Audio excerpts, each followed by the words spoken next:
Hello all, welcome back to my channel Homeschooling with Hera. Hope everyone is doing great. Today's video will be in Hindi and Urdu, but I'll be explaining everything in English as well. So जो लोग उर्दू और हिंदी की videos का wait करते हैं, ये video आपके लिए. And if you don't understand Urdu or Hindi, so you can read the slides and you can also listen to my explanation that I'll be given in English. अच्छा, आप लोगों ने बहुत दफ़ा ऐसे सेंटेंसेस सुने होंगे, I cook, I cooked, I will cook, I am cooking, I was cooking, I will be cooking. और I have cooked, I had cooked, I will have cooked, I have been cooking, I had been cooking and I will have been cooking. इन सारे 12 sentences में एक चीज़ common है, वो है action cook. लेकिन हम उस एक्शन को कब कब कर रहे हैं, that is something different in all these sentences. कभी ये प्रेजेंट में हो रहा है, कभी पास्ट में हो रहा है, कभी ये कंटिन्यूस एक्शन है. सो यही हमारे 12 टेंसेस हैं. These are are 12 tenses that we shall be learning today. So if you are interested in this as a teacher, as a parent or as a student, be with me to the end of the video and I assure you that you will love today's video. So without any further ado, let's dive into it. ठीक है.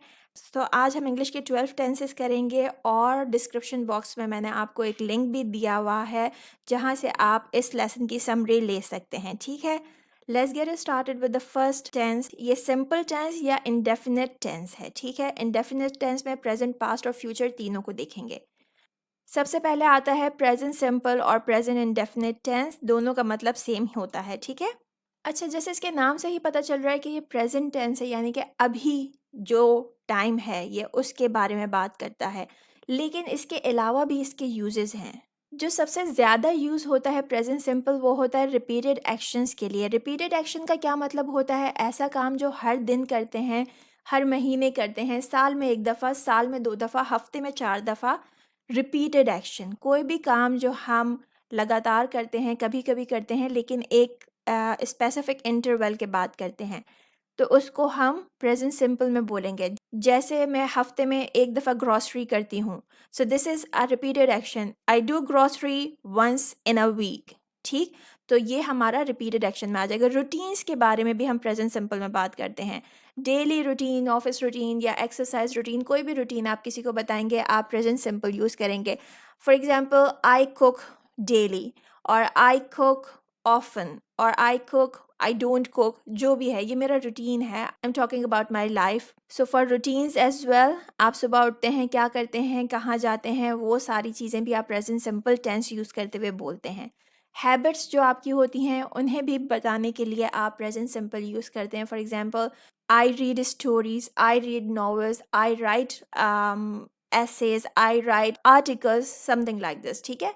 Facts को बताने के लिए भी present simple use करते हैं, क्योंकि फैक्ट्स जो होते हैं वो एक ऐसी चीज़ होती है जो या तो हमेशा के लिए सच होती है या over N extended period of time कोई चीज़ सच होती है. For example, I live in UAE. Now I have been living here for an extended period of time. मैं काफ़ी अरसे से इधर रह रही हूँ, यही मेरा घर है, तो मैं बोलूँगी I live in UAE. This is a fact. ठीक है. अब हम प्रेजेंट सिंपल का स्ट्रक्चर और उसके एग्जाम्पल्स देखते हैं. तो सबसे पहले प्रेजेंट सिंपल का स्ट्रक्चर देख लें. सब्जेक्ट हमारे पास होता है, जो भी शख्स काम कर रहा है, डूअर ऑफ द एक्शन. फिर वर्ब है, इधर वर्ब की फर्स्ट फॉर्म लगेगी और ये बाकी की चीज़ ऑप्शनल है. ऑब्जेक्ट या एक्सटेंशन आप जो भी बोलें वो ऑप्शनल होता है. एक चीज़ का इधर हमें ख़याल रखना है और बहुत ज़्यादा ख़याल रखना है, और वो ये सब्जेक्ट है. आइदर आपका subject first person, second person या थर्ड पर्सन है. If the subject is third person singular, add s or es to the verb. अब अगर आपको ये वाला कॉन्सेप्ट क्लियर नहीं है ना कि फर्स्ट पर्सन, सेकंड पर्सन और थर्ड पर्सन क्या होता है, तो आपको टेंसेस में मसला हो सकता है. सो इसलिए मैंने सोचा मैं पहले आप लोगों का ये कॉन्सेप्ट क्लियर कर दूं कि first, second and third person क्या है. उसके लिए थोड़ा सा देख लेते हैं हम एक दफ़ा. फर्स्ट पर्सन देखें, हमेशा याद रखिएगा, the person who is speaking is the first person. अभी मैं बोल रही हूँ तो मैं फर्स्ट पर्सन हूँ. I am speaking, so I M first person. और फर्स्ट पर्सन के लिए जो सब्जेक्ट यूज़ होते हैं वो आई एंड वी होता है. राइट. सेकेंड पर्सन होता है द पर्सन और people who are listening to first person. इस टाइम पे आप लोग जो मुझे सुन रहे हैं वो सेकेंड पर्सन है. सेकंड पर्सन एक भी हो सकता है और ज़्यादा भी हो सकते हैं, ठीक है। सो सेकंड पर्सन सिंगुलर के लिए भी हम यू यूज़ करते हैं, सेकंड पर्सन प्लूरल के लिए अगर ज़्यादा सुनने वाले हैं तो उनके लिए भी हम यू ही यूज़ करते हैं। इधर मैं बताना भूल गई, आई एम सॉरी, कि फर्स्ट पर्सन अगर एक सिंगल आदमी है जो बोल रहा है तो I will say I.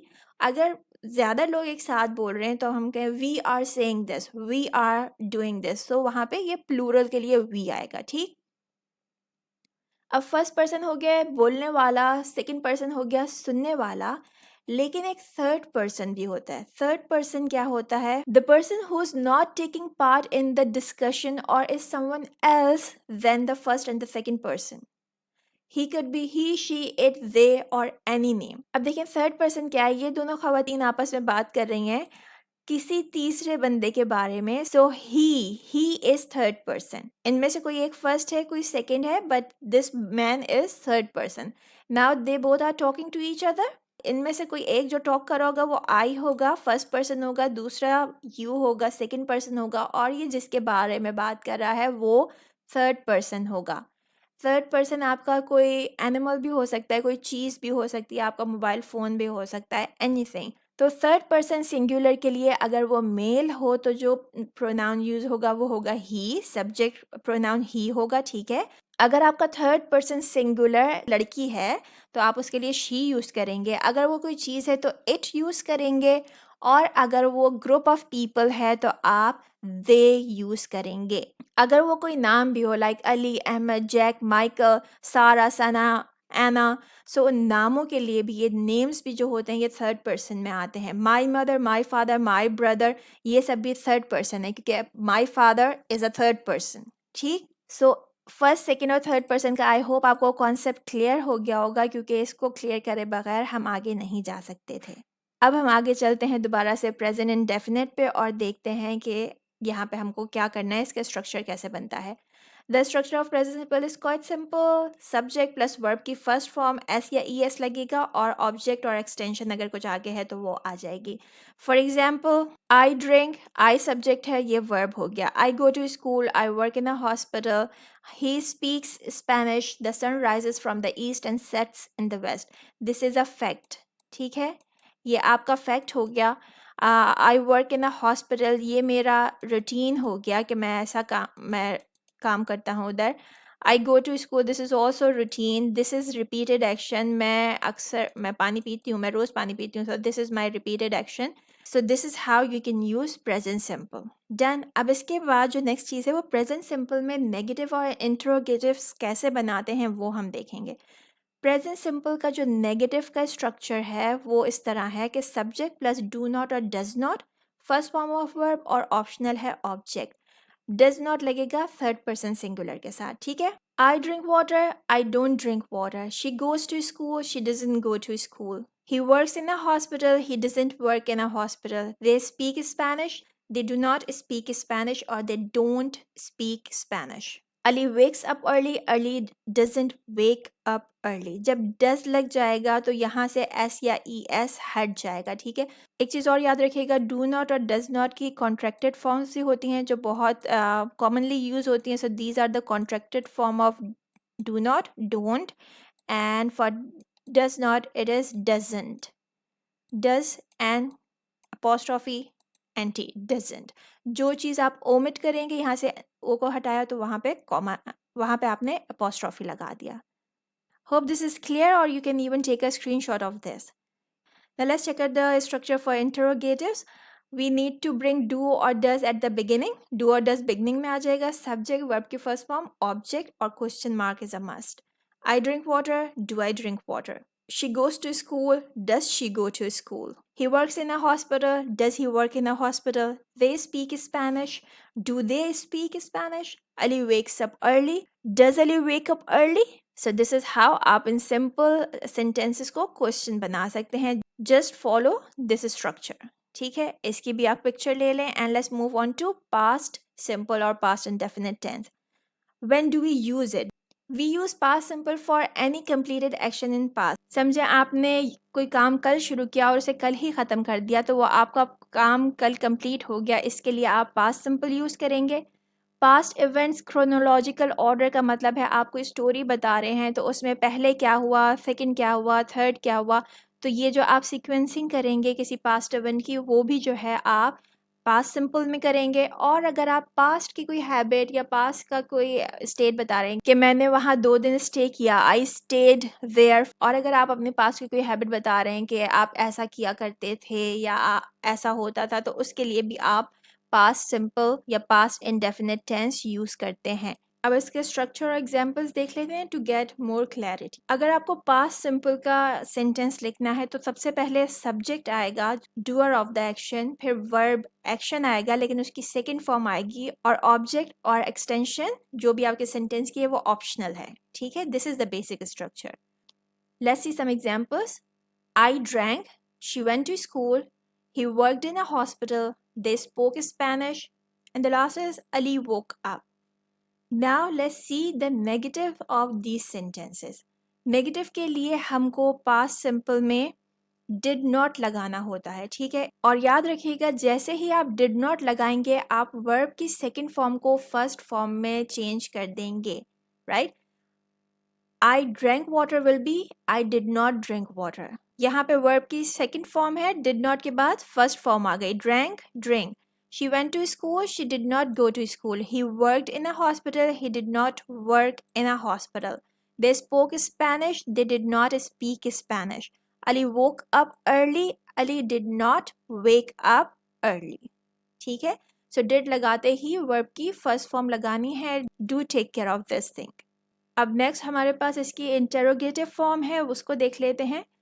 Past में जब आपको क्वेश्चन पूछना है तो आप क्या करेंगे, आप पहले लिखेंगे डिड, फिर सब्जेक्ट, वर्ब की फर्स्ट फॉर्म, ऑब्जेक्ट ऑप्शनल है, क्वेश्चन मार्क बहुत ज़रूरी है।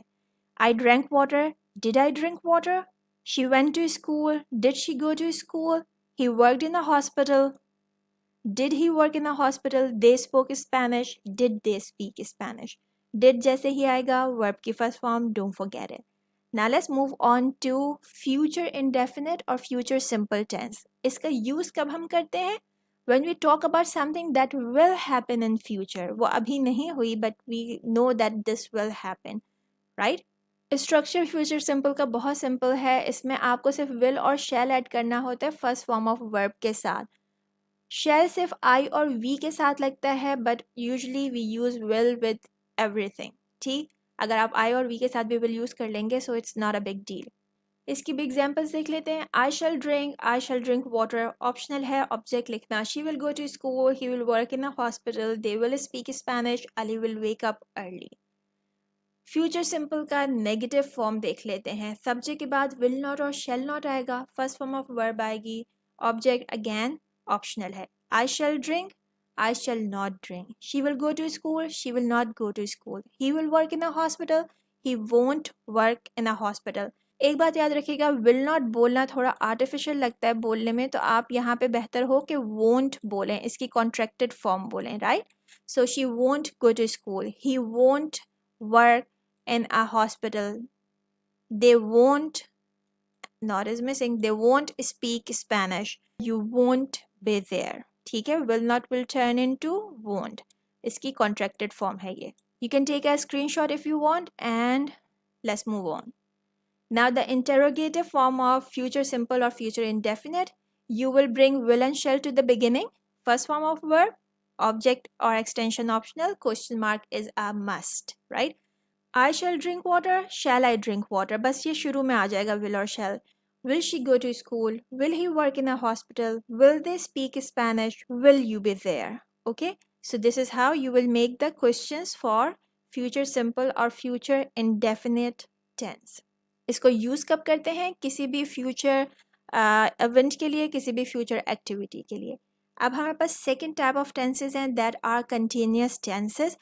कंटिन्यूस का मतलब होता है कोई भी चीज़ कंटिन्यू हुई हुई है, प्रोग्रेस कर रही है, the action has not been completed, it is going on. ठीक है, सो अब प्रेजेंट कंटिन्यूस टेंस को पहले देखते हैं। वी यूज़ प्रेजेंट कंटिन्यूस और present progressive tense for a continued action in present. जैसे मैं अभी आपको लेक्चर दे रही हूँ, मैं अभी पढ़ा रही हूँ, so this is a continued action. And for a temporary situation, कोई चीज़ थोड़े से टाइम के लिए है, हमेशा के लिए नहीं है। लाइक इफ़ आई से I am working in a departmental store, तो मैं थोड़े से टाइम के लिए काम कर रही हूँ। इफ़ आई से आई work in a departmental store, it means कि मैं वहाँ पे मुसलसल काम करती हूँ। सो अगर आप टेम्परेरी सिचुएशंस की बात कर रहे हैं तो भी आप प्रेजेंट कंटिन्यूस यूज़ करेंगे। और some future events, present continuous future events के लिए भी यूज़ होता है। For example, tonight we are going to a party, so हम रात की बात करें but we are saying we are going to, we are using present continuous। थोड़ी सी एग्जांपल्स इसकी देखेंगे, then we'll get it better। पहला स्ट्रक्चर देख लेते हैं इसका। प्रेजेंट कंटिन्यूस का जो स्ट्रक्चर है पॉजिटिव के लिए, subject plus helping verb is am are. Helping verbs को ऑक्सिलरीज भी कहते हैं, और फिर मेन वर्ब के साथ आईएनजी फॉर्म। एक बात हमेशा के लिए याद रख लीजिएगा कि आई एन जी फॉर्म सिर्फ वर्ब की फर्स्ट फॉर्म के साथ अटैच होती है, ठीक है। So if I am saying I N G form, so it means you need to write first form of verb plus I N ji.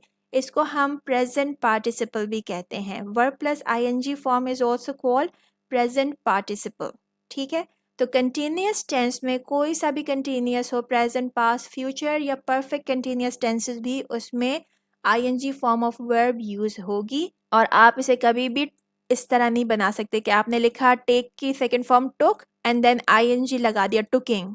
टुकिंग can not be a word, it will always be taking. For example, I am taking classes, so it will be TAKING। Tooking नहीं हो सकता, it will always be taking, ठीक।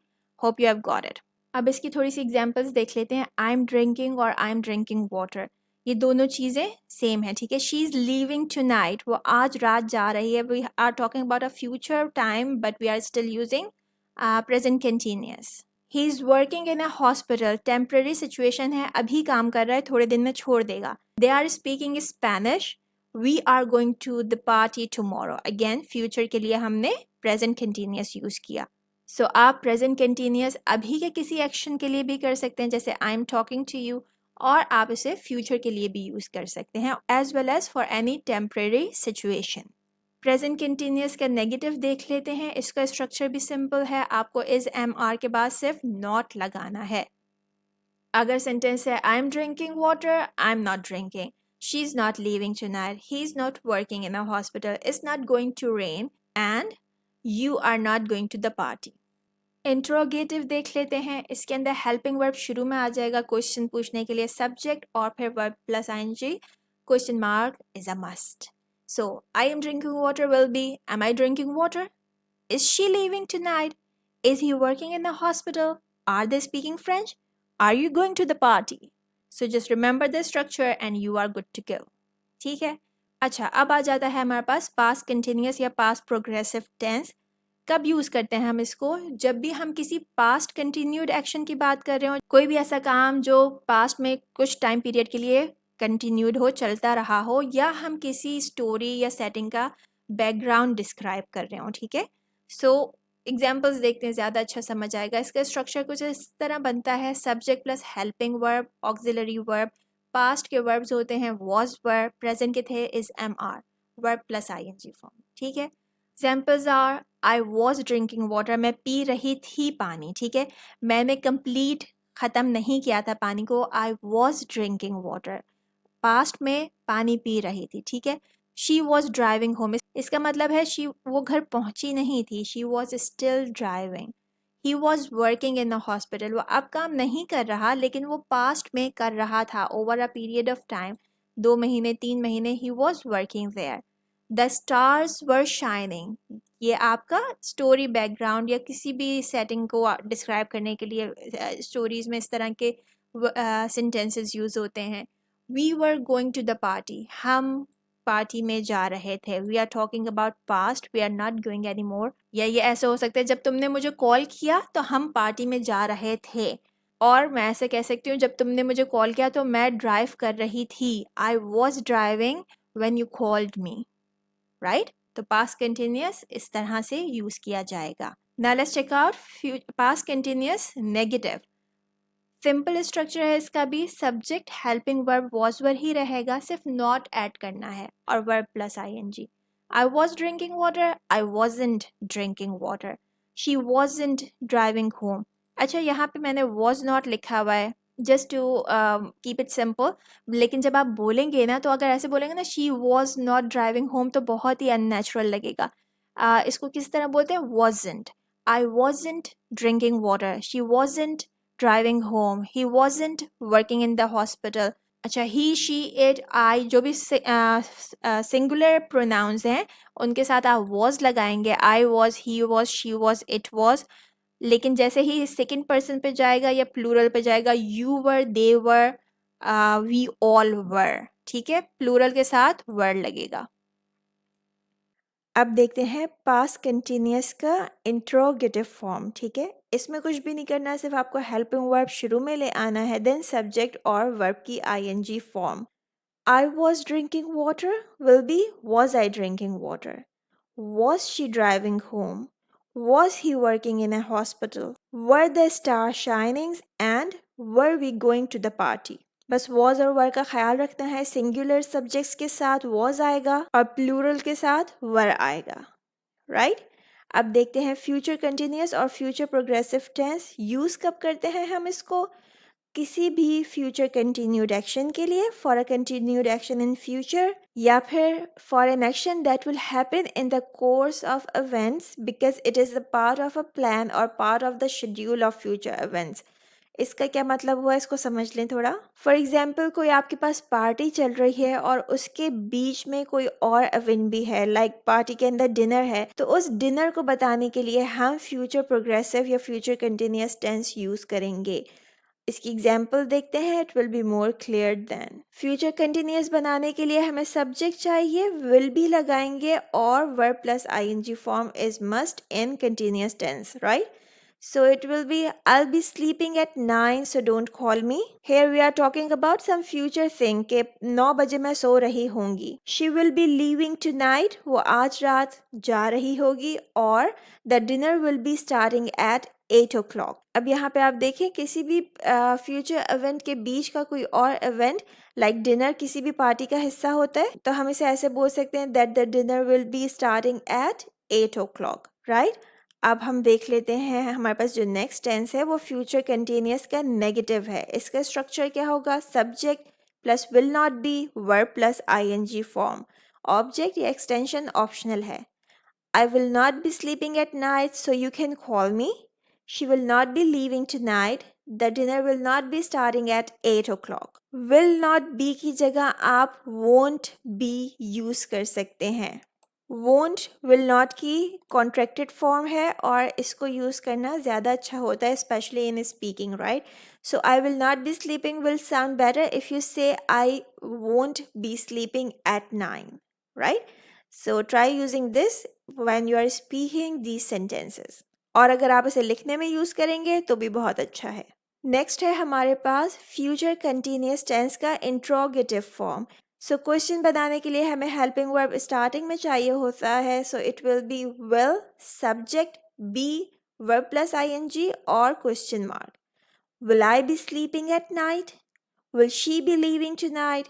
Will the dinner be starting at 8 o'clock? आप इस तरह के sentences तब बना सकते हैं या बनाते हैं जब आप किसी से उसके फ्यूचर के बारे में पूछ रहे होंगे। क्या तुम 9 बजे सो रही होगी? Will you be sleeping at night? या क्या तुम आज रात चली जाओगी? Will you be leaving tonight? Right? So अब इसके बाद हमारे प्रोग्रेसिव टेंसेस खत्म होते हैं and now we are at perfect tense. Perfect tense के अंदर भी प्रेजेंट, पास्ट और फ्यूचर होगा। पहले सिंपल परफेक्ट होगा और उसके बाद प्रोग्रेसिव या कंटिन्यूअस भी हम देखेंगे, ठीक है? So let's get started with present perfect tense. When do we use it? सबसे पहले ये देख लेते हैं। We use present perfect tense when we see things happening in the past but having a result in present. कोई भी चीज़ जो शुरू past में हुई हो लेकिन उसका रिजल्ट आपके सामने अभी हो। फॉर एग्जाम्पल, अगर मैं बोलूँ we have washed the dishes, इसका मतलब है कि हमने डिशेस साफ कर दी हैं और हम देख सकते हैं कि they are clean now. So we did something in the past but we have a result in front of us, हमें नज़र आ रहा है कि वो साफ हैं।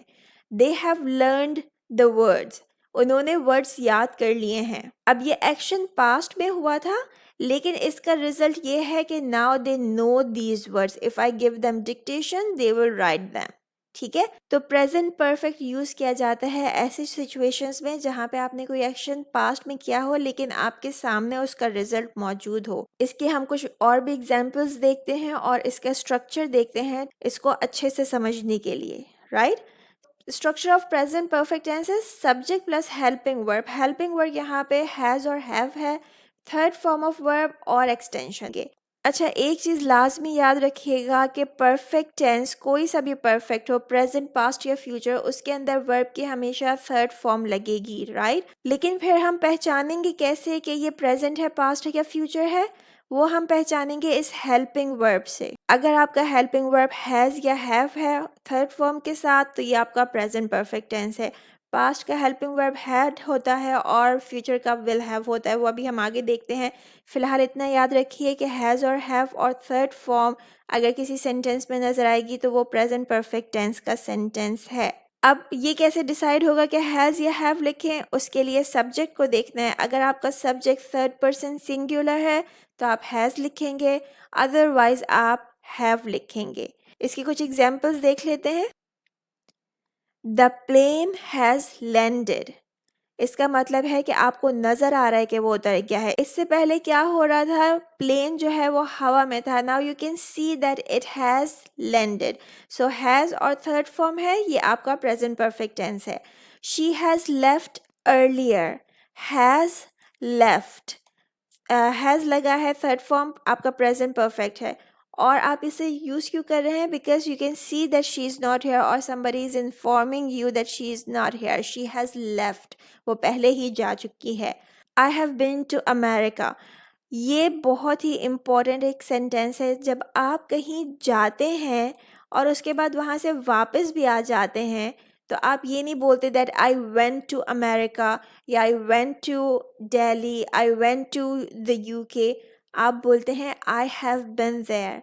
कहीं पे जाना और उसके बाद वहाँ से वापस आना, पूरा एक जो राउंड होता है, इसके लिए आप बोलेंगे I have been to ABC, whatever is your place। तो यहाँ पे have जो है ये helping verb है, obviously been is the third form of verb। They have passed their exam। Now this is the action that happened in past, ये पहले हुआ था but you can see the result के उन्होंने अपने एग्जाम पास कर लिए हैं। एग्जाम्स उन्होंने पास्ट में दिए थे but you can see a present result। So इस तरह की चीज़ों के लिए हम present perfect tense को यूज़ करेंगे। Hope you have understood. एक बात और याद रखिएगा, उर्दू या हिंदी से सिंपल ट्रांसलेशन नहीं कीजिएगा। कुछ लोग कहते हैं कि अगर चुका है, चुकी है आ रहा है सेंटेंस के अंदर उर्दू या हिंदी में तो वो जो है परफेक्ट टेंस होगा। हर दफ़ा ऐसा नहीं होता। मैं इसकी सिंपल ट्रांसलेशन ऐसे भी कर सकती हूँ कि जहाज़ नीचे उतर गया है। अब मैंने ये नहीं बोला कि नीचे उतर चुका है, उतर गया है भी मैं बोलूँगी तो इसका मतलब है कि I can see it has landed. So this is a present perfect tense sentence. ठीक है, तो चुका है, चुकी है, चुके हैं is not something specific with perfect tenses. हमको सेंटेंस को समझ के जो है उसे ट्रांसलेट करना है if you want to translate it. ठीक, अब देखते हैं प्रेजेंट परफेक्ट का नेगेटिव कैसे बनता है। Subject helping verb again has और हैव है, इसके बाद सिर्फ नॉट लगा देंगे और वर्ब की थर्ड फॉर्म लगेगी। वर्ब की थर्ड फॉर्म को पास्ट पार्टिसिपल भी कहते हैं। The plane has landed will be the plane has not landed।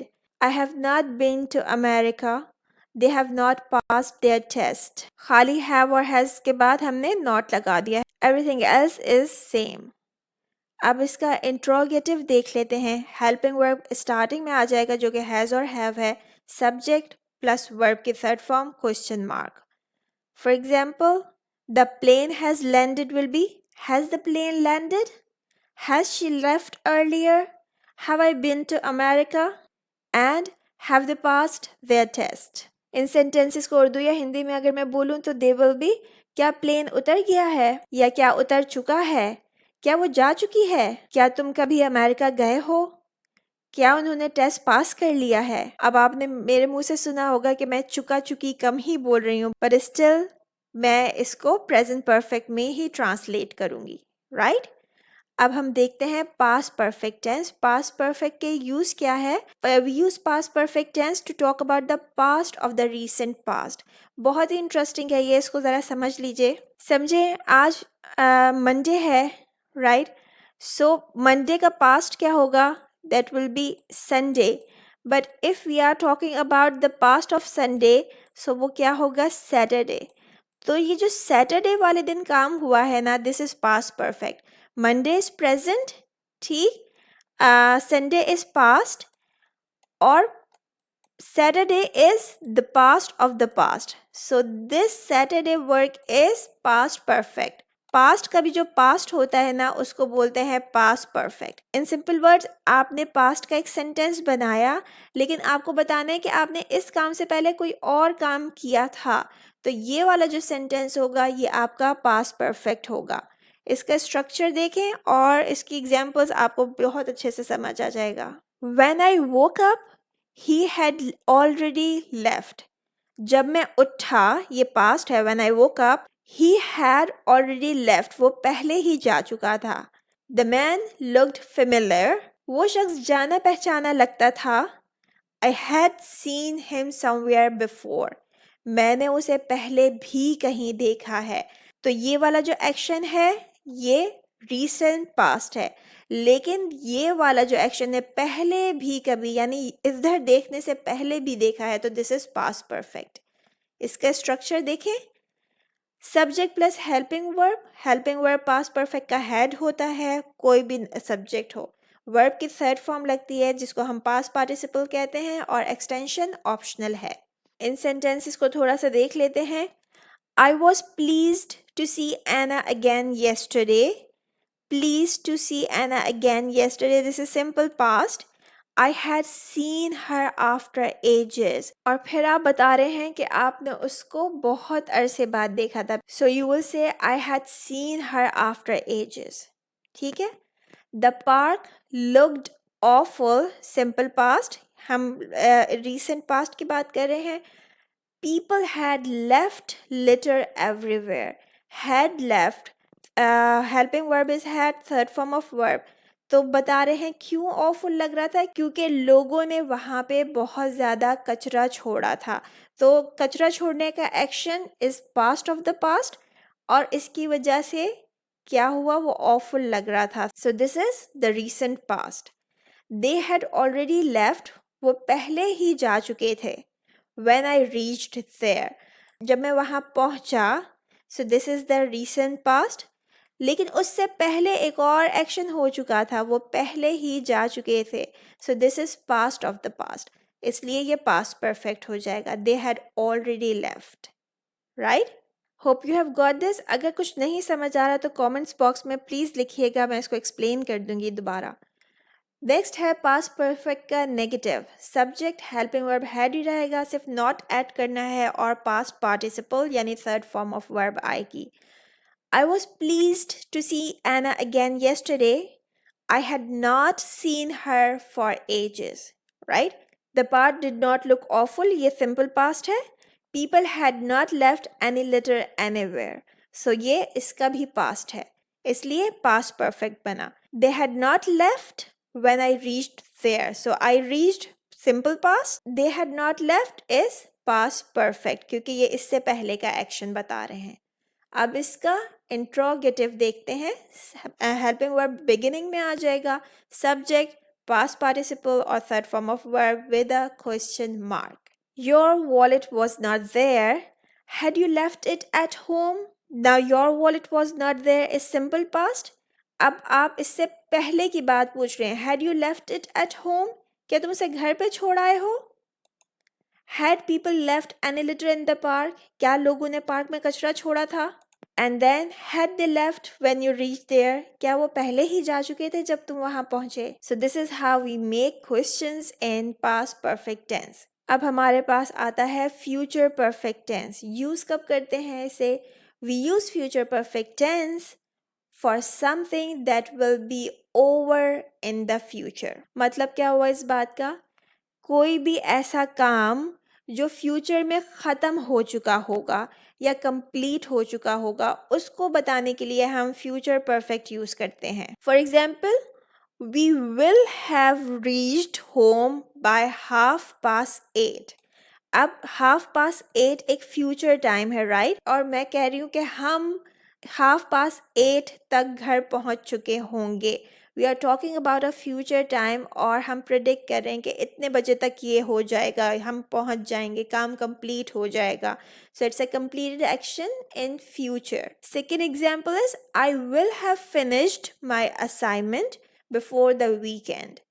सो मैं वीकेंड से पहले अपना असाइनमेंट फिनिश कर चुकी होंगी। सो अगेन ये एक काम है असाइनमेंट जो कि ख़त्म हो चुका होगा इन सम फ्यूचर टाइम। ये मैं प्रिडिक्ट कर रही हूँ या मैं एक मेरा एजुकेटेड गेस है कि ये तब तक ख़त्म हो जाएगा। इस तरह की सिचुएशंस में आप फ्यूचर परफेक्ट टेंस यूज़ करेंगे। Hope this is clear. अब इसका स्ट्रक्चर देख लेते हैं।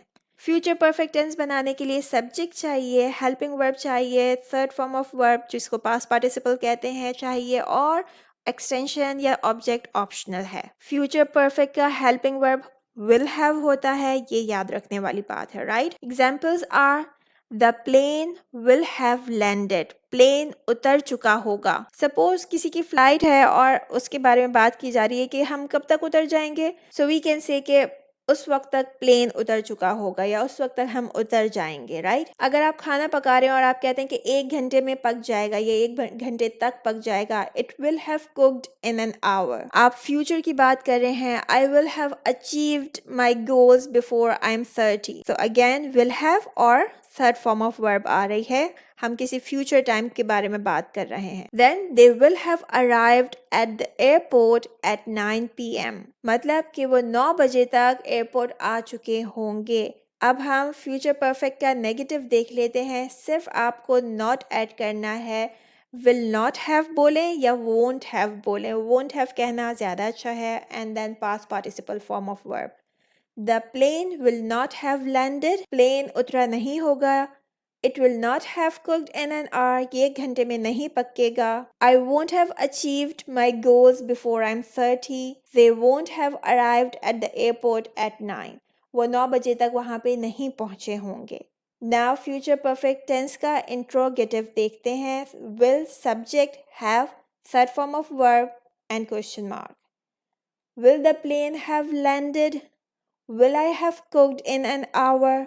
Will I have achieved my goals before I'm 30? And will they have arrived at the airport at 9? Right? और अब बारी है perfect continuous tense की। perfect continuous में भी हम present, past और future तीनों देखेंगे, उनके structures देखेंगे और देखेंगे कि हम उन्हें कब use करते हैं। So let's get started with present perfect continuous. Present perfect continuous या present perfect progressive tense use करते हैं हम for an action that started in the past but is still going on.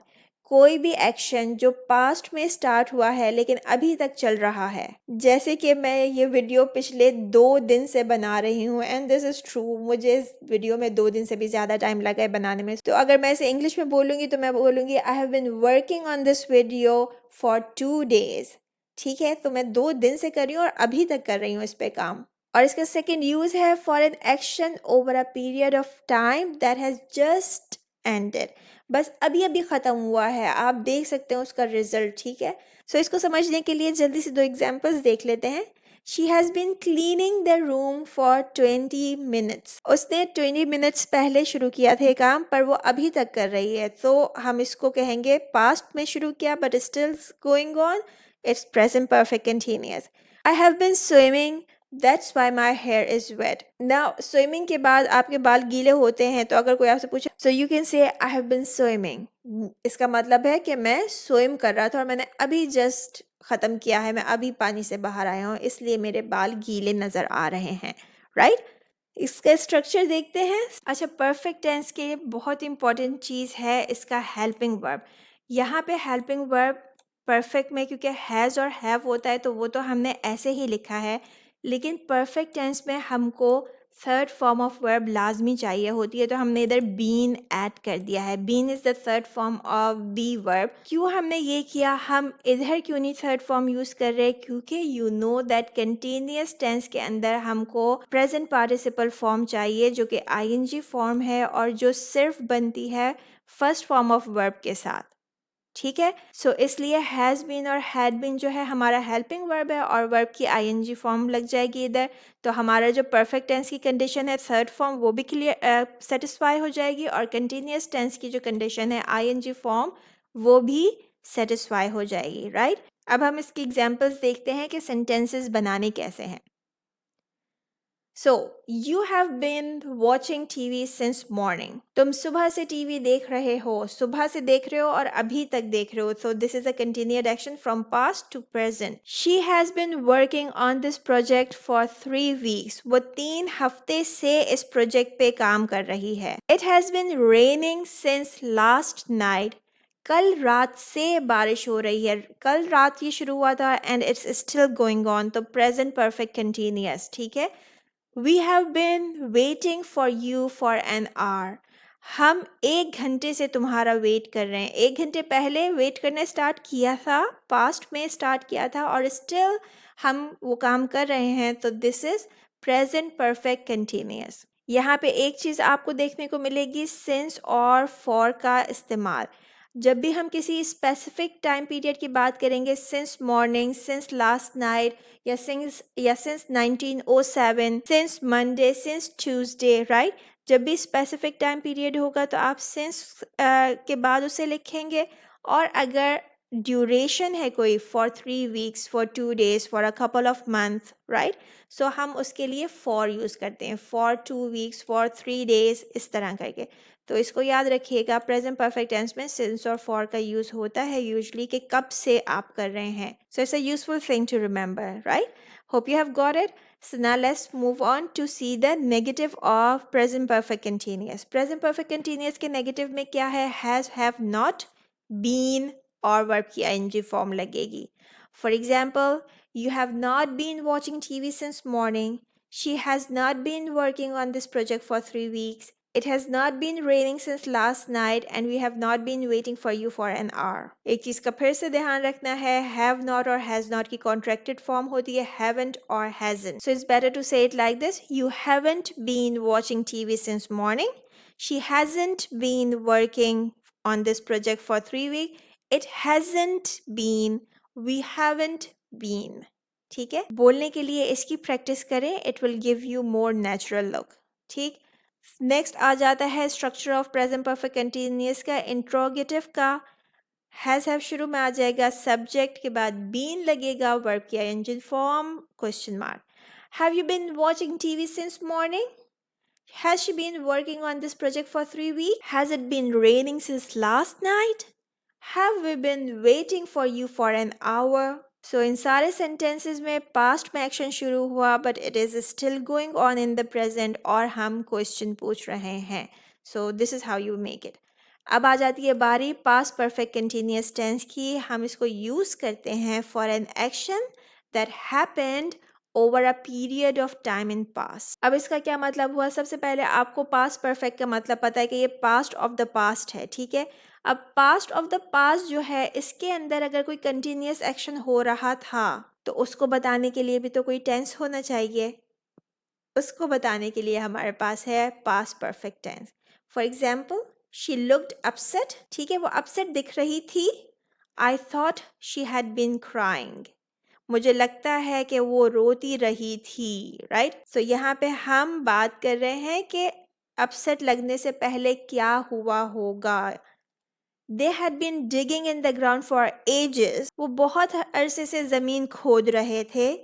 When they finally found some fossils. उनको fossils मिल गई, ये recent past है. लेकिन fossils मिलने से पहले over a period of time they had been digging the ground. वो ज़मीन खोद रहे थे. ठीक है, continuous action है past of past का. स्ट्रक्चर क्या होता है पास्ट परफेक्ट का, सब्जेक्ट है हेल्पिंग वर्ब हैड बीन होगा, क्योंकि कंटिन्यूअस है आईएनजी फॉर्म होगी, extension is optional.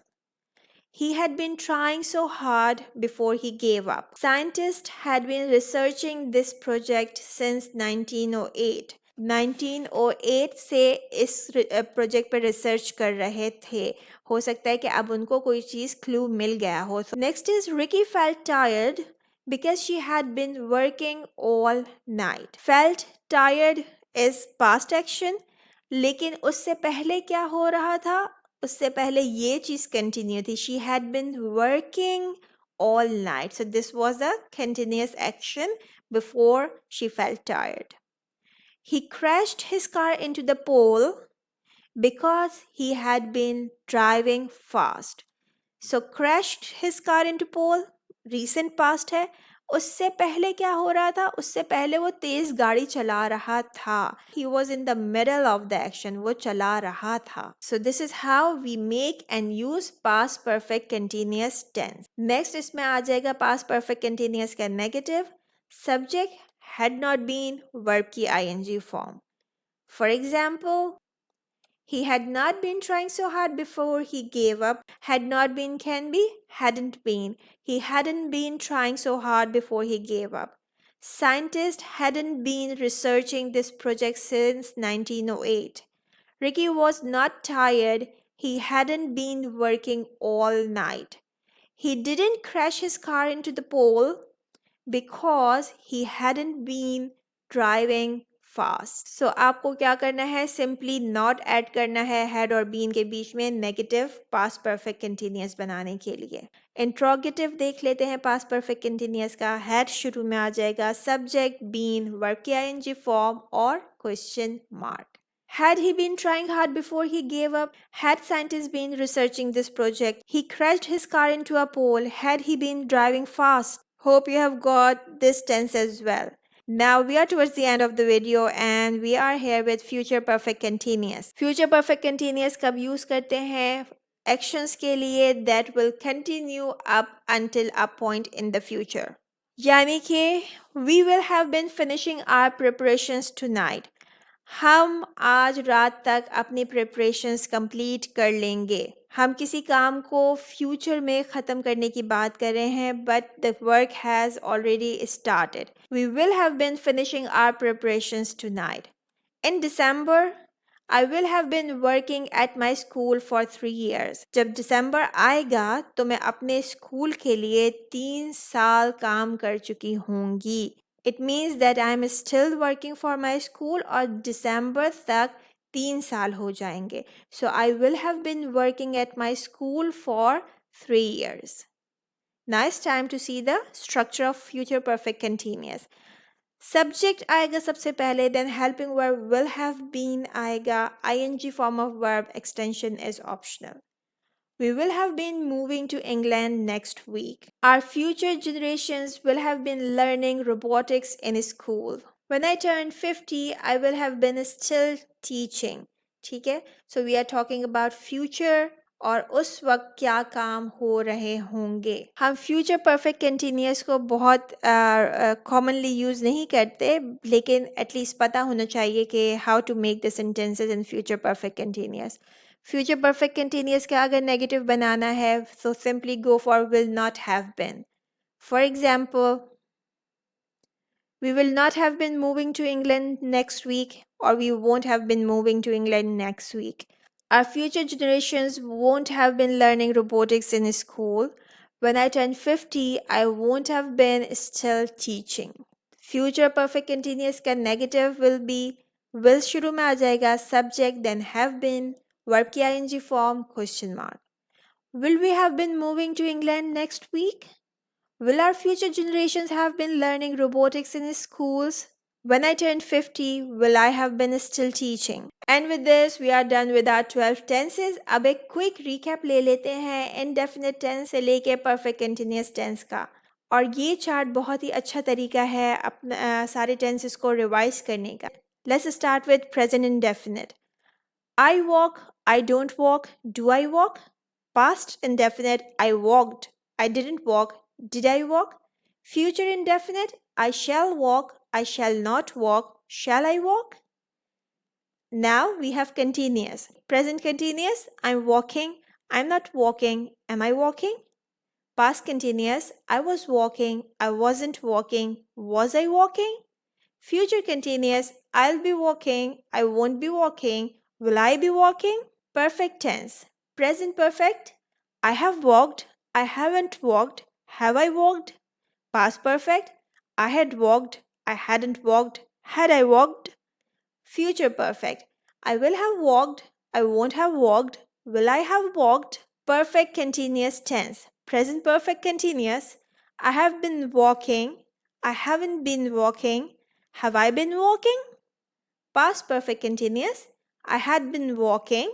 I hadn't been walking. Had I been walking? Future continuous. I will have been walking. I won't have been walking. Will I have been walking?